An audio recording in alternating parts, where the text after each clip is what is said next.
Two spider silk textiles have been on view at the RISD Museum, and I organized this talk to help people understand how they got there, where they came from, who made them.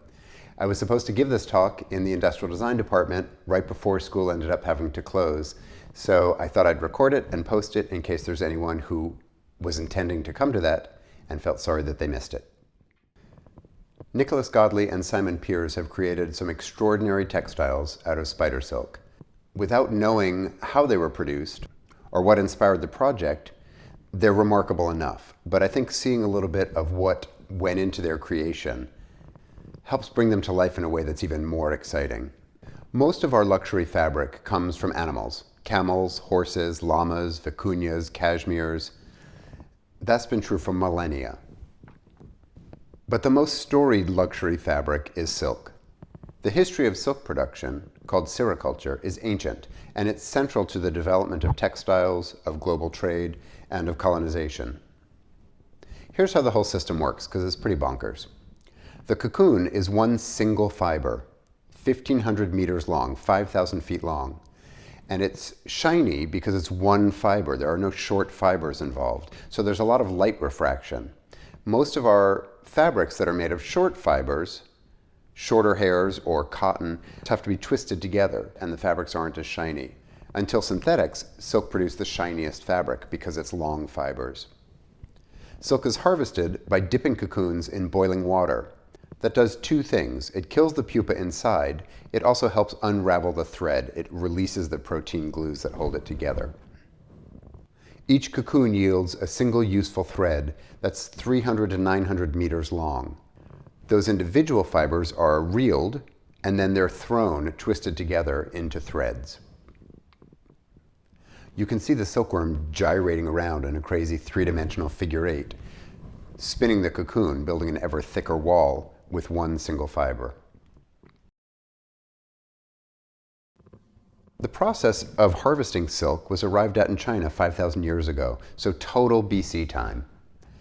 Silk is now produced globally, mostly in China, Italy, India, Spain, and France, but the story is inherently Chinese.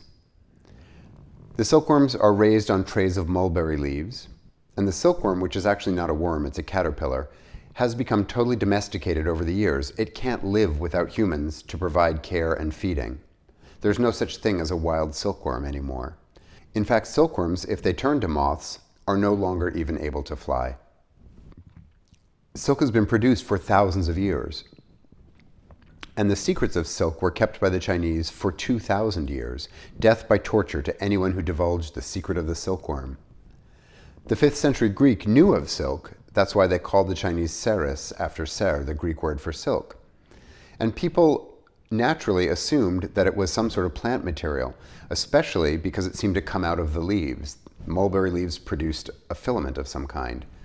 Some people also suspected spiders, because that was the only place in nature most people saw a single thread being produced. By the 2nd century AD, people had figured out what it was, but they still couldn't figure out how to make it. Eventually, the process was smuggled out into neighboring regions, reaching Japan about 300 AD and then India around 400 AD. The Silk Road was formed as a method of distributing Chinese silk, and from about 140 BC until the 1450s AD, trade with Europe became one of the major global economic systems. Justinian's Constantinople became the hub for trading silk from China in the 500s AD. And by then, Westerners knew how to farm it, but they still couldn't, because there were a few necessary components that weren't available. So here's the equation. To make silk, you need mulberry trees to produce the leaves, because silkworms will only eat the leaves of white mulberry trees, the Morus alba. And you need a never-ending supply of caterpillars. Mulberry trees are not long-lived. They live about 80 years. So you also need to schedule your planting to maintain a regular supply of leaves. And if you live in a colder climate, the mulberry tree is deciduous, so you need to be able to plan for the times when there are no leaves on the trees. The winter of 1708-1709 was super harsh. It was really cold in Europe, and southern France lost most of its chestnut and olive trees to those frosts. So when people were considering replanting trees in the spring, it was a great opportunity to rethink what was being planted. And many of the trees were replaced with mulberry trees, specifically to establish Bombyx mori silkworms in France. And this is part of the reason that Lyon became the center of silk production in France. You can imagine that Europeans this whole time would be shopping around for some substitute to silk. At first because they couldn't make it, and then even when they could make it because it was so laborious and difficult and expensive. And this went on for centuries. Even when silk was made in more locations, it was an extremely high-end luxury item. The material was tightly controlled by the makers, by royalty, by law. So anyone who figured out a better or cheaper system of making shiny, durable fabric would find success. As a result, it's not a crazy leap to imagine that nature's other great producer of protein-based filament would be a good source of an alternative. But before examining the use of spider thread in place of silk, we need to just look at how spiders produce their thread. Spiders are really old. They're way older than dinosaurs. The ones that spin vertical webs are about as old as dinosaurs. And spiders used different forms of webs for about 100 million years before they became trapping devices. Originally, spider thread was just a liquid protein left as a trail, maybe for navigating, the way ants do, maybe for mating, we don't really know. But over time, those liquid dots developed into a thread. Silk is a protein, molecules of amino acids. The spider uses abdominal spinnerets, which are unique to spiders. No other animal has them. There are several kinds of silk, and each is used for something different. The basic premise is pretty simple. Liquid protein is aspirated. It's sprayed out through the spinneret. And in aspiration, moisture is removed from the liquids, creating linked solids. There are several types of different thread produced by the glands used in different combinations to alter the protein mixtures. And each thread is suited to a different function. When we look at a spider web, we see one thing, a web. But there's a whole lot more going on here, so I want to break the web down and show you the different components. The ampulate, or dragline thread, is the one we're going to focus on most. It's made of two proteins that blend tensile strength and elasticity, so they're strong threads with a little bit of flexibility. Araneomorphs are spiders which produce ampulates. The tensile strength of an ampulate silk can be stronger than Kevlar, and is generally about 5 times stronger than steel. And this is one of the reasons figuring out how to produce this in a laboratory artificially is really appealing to science today. Kevlar uses a crazy amount of energy and resources to produce. Ampulate thread is essentially just last night's dinner made at room temperature into thread. It's metabolized prey, the proteins from consuming insects or flies, and the spider is able to turn that into a renewable resource. So we want to figure out how that's done. There's temporary bracing then woven from the inside in a spiral outwards, made of minor ampulate. And then the spider works its way back inside from the outside in a much tighter spiral using a flagelliform silk, which is the capture spiral. And that silk is super stretchy. So now there's the basics in place of these really strong ampulate threads that provide the structure and the super stretchy capture spiral that allows something to fly into the web and have it stretch and respond without breaking. But those are not the only components. There's also an aggregate, which is silk protein glue in liquid form. And the spider goes back around the spiral, touching its abdomen down and putting little dots of this super sticky liquid on the junctions. And that's the adhesive that traps prey. But also, that's what you see glistening in the morning when the dew has stuck to those little dots. And that glistening performs a function as well. It dematerializes the spider web, making it more difficult for prey to see or understand visually. Another type of thread the spider produces is the aciniform. This is the toughest kind, and it's used for wrapping prey and wrapping the eggs together, so it ends up as the inner lining of the egg sac. It's also used to add web reinforcements. If the web is broken and needs to be repaired, it can bond it back together. One of the interesting aspects of aciniform thread is that it's highly reflective of UV light. So if you've ever seen a spider web that has captured flies all over it, all bundled up waiting for later, and wondered, why would any other fly fly into this? Isn't it obvious that this is a death trap? The answer is it's actually wrapped in something that reflects UV light and is attractive to insects. So in fact, a spider web with captured prey could be more attractive to new prey. There are a lot of different ways that spiders use their ability to make thread. I just have a handful of spiders I think are cool to illustrate this. The European water spider can make a web underwater, and it has extra hairs on its body, so it goes up to the surface, and when it submerges itself, it's covered in little bubbles of air, and it releases those underneath its web, building an air pocket underwater. And it lives in the air pocket, it mates in the air pocket, it raises its young in the air pocket. The Malus gregalis spiders live communally. There can be up to 20,000 spiders in one communal web that envelops entire trees. The female wolf spider builds a cocoon and carries it around, sticks it onto itself the entire time the eggs are gestating. And when the baby spiders are born, they climb up on the back of the wolf spider and live there until they're ready to go off on their own. The bolus spider does exactly what you think from its name. It's also called the eight-legged gaucho. It doesn't bother with a whole web. It puts a sticky glob at the end of one strong amplet thread and swings it around and sticks it onto something flying past. But we need to concentrate on orb-weavers. The most famous of them you know from Charlotte's Web, Charlotte A. Cavatica, and I've included the drawings that are at the Morgan Library in New York. They're the preliminary drawings for the book because they're so beautiful to look at. I want to read a quotation from this book to give you a sense of how well E.B. White did his research and how well he describes everything. On foggy mornings, Charlotte's Web was truly a thing of beauty. This morning, each thin strand was decorated with dozens of tiny beads of water.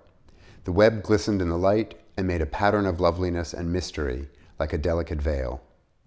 Even the farmhand, who wasn't particularly interested in beauty, noticed the web when he came with the pig's breakfast. He noted how clearly it showed up, and he noted how big and carefully built it was. The type of orb spider we're going to look at is the golden orb spider, the Nephila, which lives in warm climates globally around the equator, so a sort of waistband of spiders around the Earth. The bodies can be up to 1 inch long, 2.5 centimeters. The legs can be 6 inches, that's 15 centimeters. And amazingly, it can build a web up to 5 feet, or 1.5 meters, with 20-foot or 6-meter support threads. So these are enormous structures, so large and so resilient that they can trap hummingbirds. The word cobweb comes from the Old English for spider, which was alterkop. So it was originally a cobweb, and now it's a cobweb. It takes about an hour for a spider to build a web. The first thing they do is build the amplet connection lines. You can see that in the animation on the right. And then they spiral out from the inside, attaching a minor amplet, just tacking it in place to solidify the structure. Then they work from the outside in, laying down the tighter flagelliform threads. And while they're doing that, they're eating the minor amplet. So in this amazing movie, you can see the spider actually consuming the minor amplet in its mouth and then laying down the flagelliform from its abdomen in the same movement. And then it will walk around again, adding the aggregate dots. We've found many ways to use this amazing protein thread. In the Vanuatu Islands off Australia, the spider motif appears in paintings and tattoos in the Northern Banks Islands. On Malekula Island in the south, spiderweb cloth was used as a base for sacred artwork and ritual head coverings and body coverings. So this is very unlike the spider silk I want to show you later. This is not separate threads woven into fabric. This is entire spider webs laid over each other, many, many, many layers, and then turned into a felt. As a result, it's brown and matted, and it's not created to be a thing of beauty, it's created to be a thing of importance. The thousands of spiders that are used to produce this infuse it with a significance and a ritual importance. But using spider silk as a fiber in place of silk has a fascinating and long history. I just want to mention quickly that from now on, I'm pretty much just doing a book report because Simon Peers wrote a beautiful book called Golden Spider Silk that outlines the entire history of the effort of turning spider silk into fabric. It's the only collection of these sources. So I just want to be clear about that. This is not my own research. I'm just reporting it to you. The first print mention of collecting spider silk to weave was in 1621 in Italy. Dr. Epifanio Ferdinando used tarantula egg sacs spun into yarn to achieve threads, but was only able to produce just enough, about 450 grams or 16 ounces, to realize the folly of the whole thing. The next effort was a little more serious. In 1709, François-Xavier Bon de Saint-Hilaire began collecting spiders to gather cocoons. He beat them, washed them, carded them, spun them into thread. So that's the same process as any other short fiber. He published a treatise in 1710, which was translated into Italian, English, Latin, and most interestingly, into Chinese, specifically at the request of Emperor Kangxi. So the Chinese realized, oh, people are trying stuff out there that might threaten our silk monopoly. We'd better make sure we understand what they're working on. So this publication was widely known. In fact, Jonathan Swift makes fun of the whole project in Gulliver's Travels. Voltaire makes fun of it in Zadig. So his proposal was to farm the spiders and gather egg sacs. Stockings made out of spider thread weighed just 63 grams, whereas silk ones weighed 226 grams. So the tensile strength and the lightness of spider silk was already at this point understood. And you would think it would be relatively easy to farm this stuff, right? But that's not true, because spider silk can't be unspooled. Silkworm cocoon is glued together with a water-soluble protein, but the spider cocoon is not and can't be pulled apart in the same way. As a result, if you're going to use spider cocoons to make fibers, you need to use short fibers. You need to comb them and card them, and it will always be a thread that's less lustrous and a lot more work. Bon de Saint-Hilaire's publication was re-examined by the French Academy, which was critical of it, and they wanted to see if it was actually possible to be profitable and to scale it up. And they found that it takes 12 spider egg sacs to produce the same amount of thread as one silk cocoon. And over 27,000 females were needed to make 1 pound, or 450 grams. So to account for gender, you'd need 55,000 spiders just to get enough females. And then they decided that to account for size and output, small spiders, big spiders, you'd actually need about 600,000 spiders just to be sure. Then they started thinking about how many flies you would need to feed that many spiders. And then they also examined the fact that spiders in captivity tend to eat each other. So their obvious conclusion was, this is not going to work. Too expensive, too difficult. Nevertheless, there was demand, because of course in our crazy world, the more expensive and difficult something is, the more somebody wants it as a symbol of their own importance and wealth. Bon de Saint-Hilaire made a couple of things. He made stockings for the Duchess of Bourgogne, who was the mother of Louis XV, and he made a pair of gloves that weighed 21 grams, just under an ounce, for Elizabeth Christine of Brunswick-Wolfenbüttel, who was the Empress of Germany and Austria, married to the Holy Roman Emperor Charles VI, and also eventually grandmother to Marie Antoinette. The next chapter in this crazy story involves a Spanish Jesuit priest, Raimundo Maria de Termeyer, who started working on this around 1796. And presumably he was unaware of the earlier work. He had studied sericulture, he knew about silkworms, and so he saw opportunities to explore this other silk thread source. He also farmed the cocoons. He farmed the cocoons from just over 2,000 spiders instead of collecting them in the wild. And he published about his work a number of times to help spread the gospel of spider silk. He also published books on entomology and physics and agriculture. Just as a side note, he was transferred to South America, and he took silkworm eggs with him there and established sericulture in South America. So most of the sericulture in South America can be traced back to his original silkworms. Termeyer suspected that the larger spiders of South America would actually be better able to produce large quantities of thread than their smaller European cousins, and so he kept experimenting. And then when he was transferred back to Europe, he made a pair of stockings for King Charles III of Spain that weighed 70 grams, about 2.5 ounces. And once King Charles had some spider silk textiles, everyone else wanted some. Catherine the Great of Russia, Maria Elizabeth of Austria, but they never got them, and it's unclear whether that was a supply problem, he couldn't produce enough, or political prejudice, why would I make things for a different royalty? But you can see the trend here, right? High-end luxury novelty for royalty. No one could figure out a way to get this into everyday use. In his effort to fix the main deficiency of spider silk, that it was dull and gray because it was made from short fibers that were combed and processed, he invented the spinneret to extract the silk in one long fiber. And if you don't either love or find this image disgusting, there's something wrong with you. It's such a remarkable and vivid description of how this process works. He also imagined a device that could combine from multiple spiders at once. It wasn't realized at the time, but it's a pretty remarkable device. When you turn the crank, you rotate the gathering device to wind the thread, and that also transfers its movement to the disc the spiders are mounted on, and that rotates, so the thread is twisted as it's extracted from the spiders. So it's like putting the spiders on some sort of crazy carnival ride. Termeyer had a pupil named Carlos Hamashi who stole his ideas and ended up producing a large tulle shawl for Empress Josephine and maybe silk stockings for Napoleon in 1806. They were exhibited in Milan to great acclaim. And then the idea continued to percolate throughout the 19th century, but it didn't gain a lot of momentum. Just as a side note, because I'm addicted to side notes and this is too interesting not to include, spider silk is hemostatic, so it helps stop bleeding.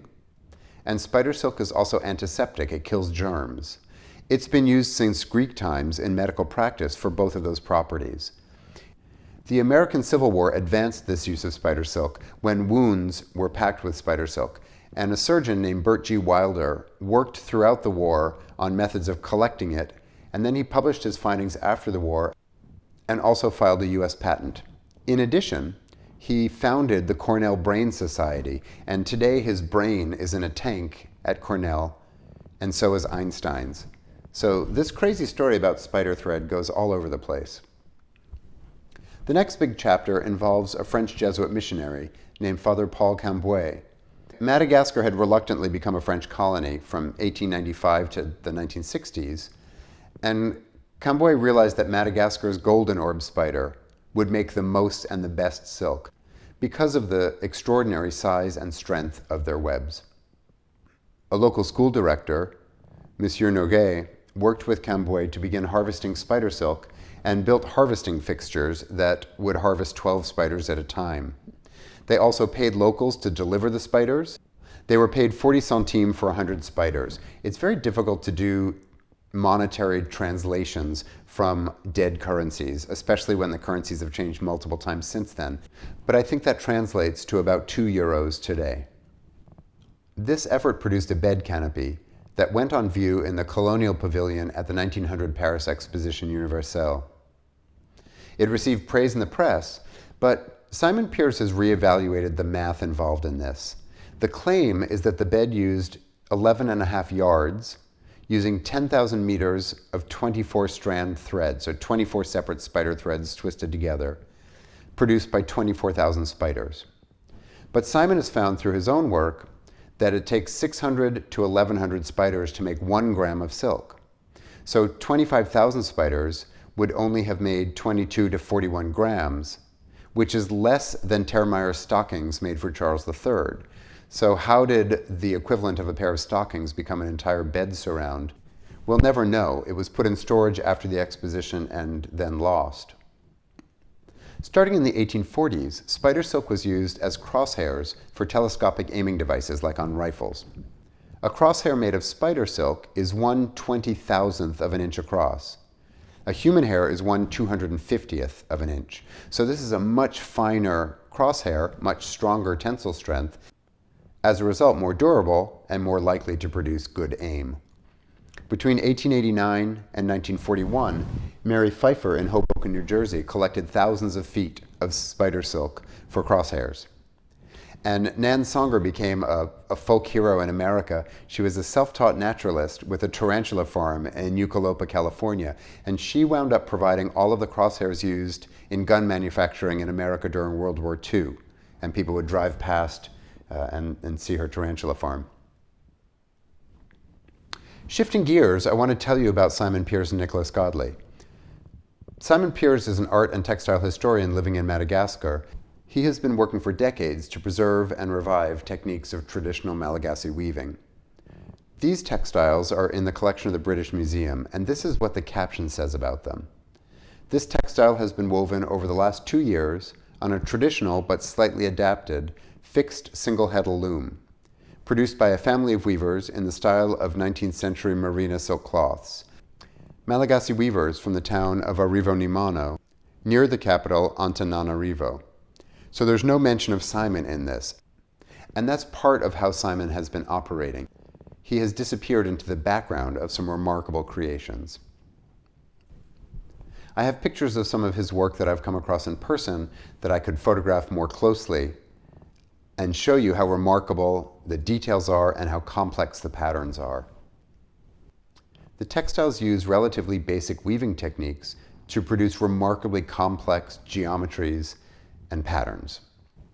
Simon became aware of this crazy story in 1989 and began doing research.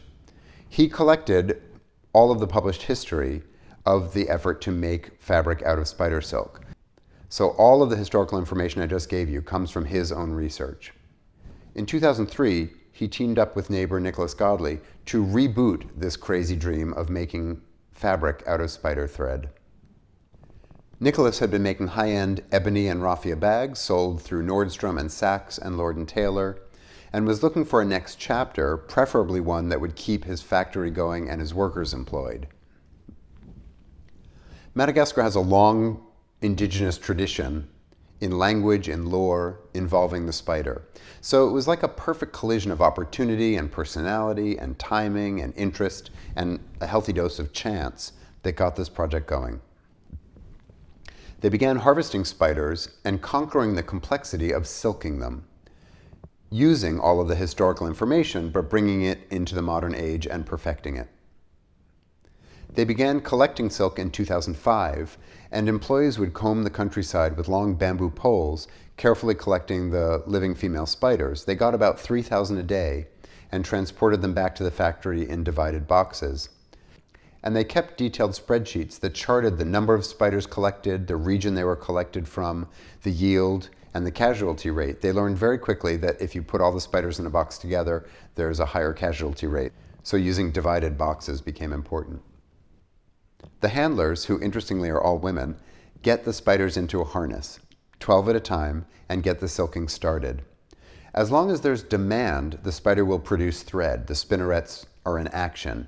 When there's no more demand, so if the spider stops walking or if the thread isn't being pulled anymore, it will stop making thread. Or once there's no more liquid protein, the spider is empty. Then they're released into the wild where they can go on with their lives and refuel. 24 of the individual threads are then gathered together. It takes 600 to 1,100 spiders to make 1 gram of thread. And the basic inventory produced is spools of 24-strand thread. There are a bunch of variables. Temperature and spinning speed contributes to the quality of the thread obtained. So in hotter conditions, the spider spins faster, but the thread's not as strong. And in cool or cold conditions, the silk doesn't solidify immediately when exiting the spinneret and coming in contact with the air, so you get a weaker thread. After many tests, they produced their first major textile. This used the thread produced from more than 1 million spiders. It's an 11-foot-long brocade textile, the first recorded example of anything made entirely from the silk of spiders. All the other things I mentioned we only know of by description. This textile went on display at the American Museum of Natural History in New York for 6 months in 2009. And this is a video that the Victoria and Albert Museum produced that shows the weaving on the loom of this remarkable brocade. It's woven in strips that were then attached to each other, and it's all done completely by hand. There's no mechanization to lift the warp fibers to create the pattern. All of it's done by hand. And I'm going to let this run for a moment so you get a sense of 2 things: how simple this actually is to produce, and how unbelievably complicated this is to produce.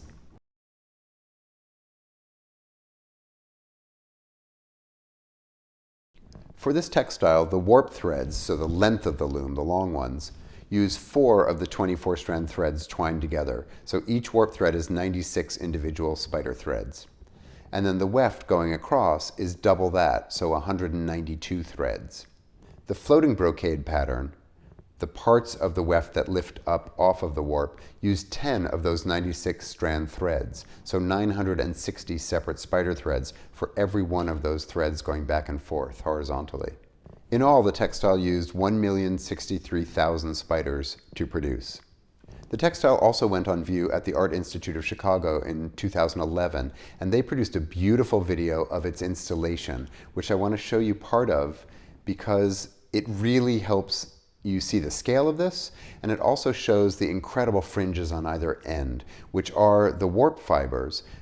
Simon realized that when woven, it has such a completely finished look that you can't really appreciate what went into producing the threads. And by leaving those bundled warp fibers loose, you really understand the individual spider threads coming together to make the textile. The Art Institute used the installation of this textile as part of its celebration of the reopening of its galleries of African art and Indian art in the Americas. What their installation team was able to do was attach the textile well enough to its backing board that it could be exhibited almost vertically, which allowed viewers to get a couple of inches away from the surface. At the Natural History Museum, it had been horizontal, tipped up a little bit, so it was more difficult to really appreciate the pattern. This was a really remarkable accomplishment for museum installation. The second textile that Godley&Peers made was in 2012 for an exhibition at the Victoria and Albert Museum in London. Simon realized when he saw the brocade that the floating wefts were dazzling. Remember that this is not pigment, this isn't a dye, this is light refraction. The spider thread refracts light in a way that it appears actually gold. And the floating weft fibers were so remarkable, the way they played with the light, that using embroidery would take that even farther by changing the direction of the fibers all over the surface of the textile. Simon designed a whole visual narrative to embroider on this textile that shows the entire life cycle of the spider. There's spiders crawling all over it.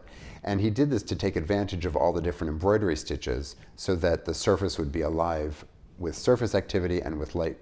It takes the silk from 23,000 spiders to weave 25 grams of silk, just under an ounce. And there's 1.5 kilograms of silk in this cape. It's 53 ounces, so just over 3 pounds. The video on the top shows the base fabric being woven, so it's a plain weave that was then over embroidered, and it took 6,000 hours of hand embroidering to complete. This entire video is available on the Victoria and Albert website, and it's really worth watching. The pattern to be embroidered was transferred onto the fabric. And when I watch this, I can't imagine doing any of these processes because the fabric is so precious. The fabric was put on an embroidery frame, and then sections at a time were embroidered by teams of embroiderers.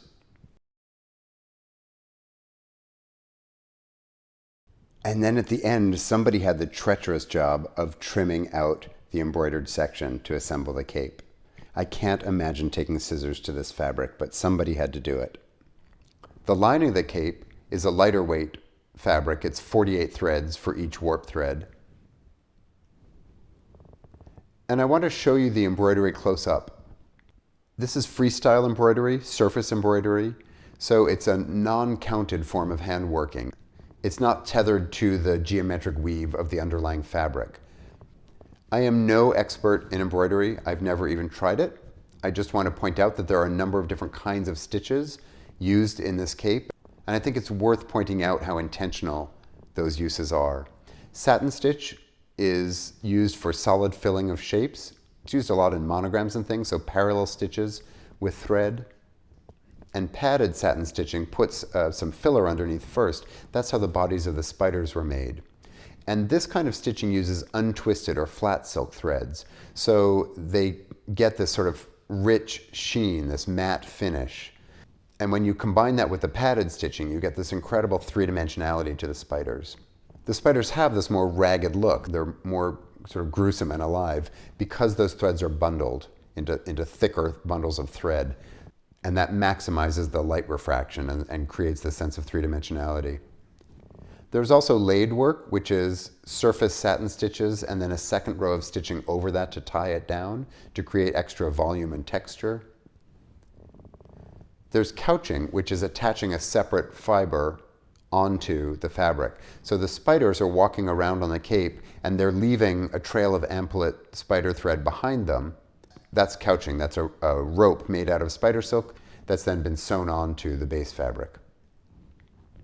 There are also combinations of long and short stitches to create patterns in the stitching.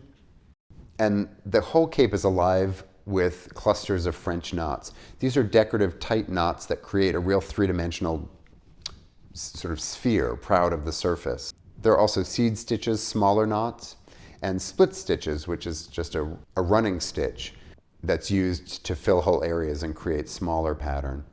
The brocade had the long, loose warp fibers at the end to help show the origin and the raw state of the silk. The cape has this remarkable cascading tassel down the front. The whole cape has been made of extremely manipulated fibers with the weaving and the embroidery, but the tassel provides a whole crazy chaos of raw thread for contrast. The textiles on view at the RISD Museum are related but different, and I want to tell you why they exist so that you can appreciate them if you get to see them. The first shawl was made to be worn at the opening at the American Museum of Natural History because Nicholas and Simon realized that the first question everyone has, and you probably had it too, is what does it feel like? How much does it weigh? And in museums, you're not allowed to touch things. So they made this extra textile that could be out of the case at the opening for people to experience and encounter. As a result, the society pages were filled with pictures of people wearing this shawl at the opening. And the hilarity of this is it looked like there were 100 shawls at the opening, but there was just one having a really great time at this party and making the rounds of all of the celebrities who attended. This textile used the silk of over 40,000 spiders. It's a sheer taffeta weave with alternating woven bands, so the weft only exists in the denser areas and the transparent areas are bare warp fibers. It weighs just over 2 ounces, 65 grams, and it was woven in September of 2009. The weft is 24 spider threads, and the warp is 48, doubled. So it's much lighter than either the brocade or the cape. The shawl is famous. It appeared on the Martha Stewart show in 2009 for her spooky spider-themed Halloween show. And it's the same story for the second textile. This is a fine satin weave shawl made for the Art Institute of Chicago opening so that people could feel it and experience it in person. This shawl weighs 82 grams, about 3 ounces. It was woven in May of 2011, and it's a little bit heavier than the last one. Each warp thread is 48 spider threads, so doubles of the 24 twists. And the weft is 96 separate spider threads, so 4 of the 24s. Both of these are on view until April at the RISD Museum. Sadly, everything at RISD is currently closed. So not only did I not get a chance to give this lecture live, but you may not actually get a chance to see these, which I guess makes this all the more meaningful that I can share them with you. The exhibition expands the story. It tells the story of these textiles, but also includes some of the raw silk, other spider-themed things in the collection, and because of all of the amazing properties of spider silk, there are many efforts to try and make it artificially now, and that's explored as part of this exhibition as well. Whenever I go to museums, I find myself wondering what things we're creating today that I want to define us in the future or will end up defining us in the future. The spider silk textiles that Godley&Peers have made are among the most remarkable things that have been produced in my lifetime. And if I can choose what things we get remembered by, these are certainly going to be on that list.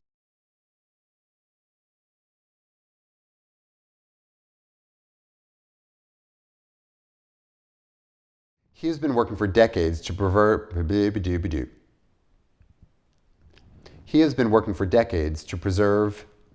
and revive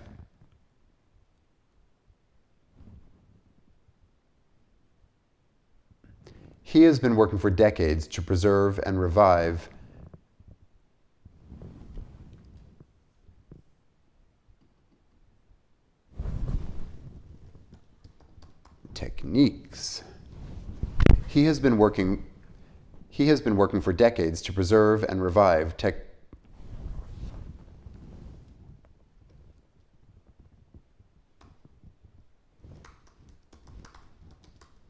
Golly, Matthew.